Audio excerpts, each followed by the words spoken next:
একটা কথা বলেন তো, আপনি টাকা রোজগার করেন কিভাবে? সময় দিয়ে, শ্রম দিয়ে, দক্ষতা দিয়ে, কখনো নিজের সম্পদ বিক্রি করে, অথবা মানুষের উপকারে আসে এমন সেবা দিয়ে।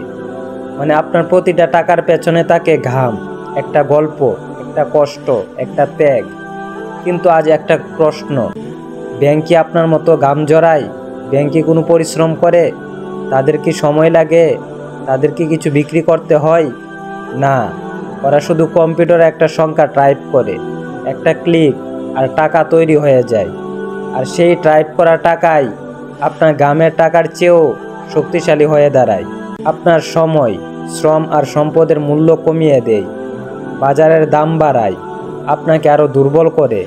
ভাবুন তো, আপনি মাসের পর মাস কাজ করে যে টাকা রোজগার করেন, ব্যাংক সেই টাকায় তৈরি করে মাত্র কয়েক সেকেন্ডে। আপনি লোন নিতে গেলে ব্যাংকার কি ভল্ট খুলে টাকা দেয়? না, ওই টাকা আগে কোথাও ছিল না। আপনি লোন চাইলে ব্যাংকার কম্পিউটারে শুধু লিখে আপনার ব্যালেন্স 5 লক্ষ টাকা।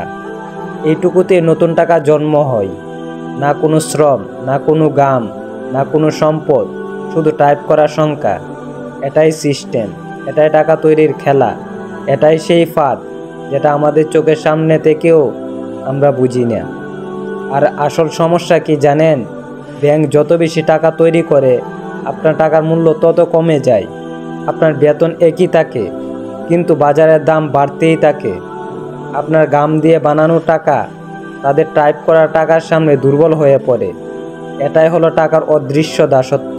সারা পৃথিবীর মানুষ নিজের গ্রামের টাকায় ব্যাংকের তৈরি টাকার ঋণ শোধ করছে।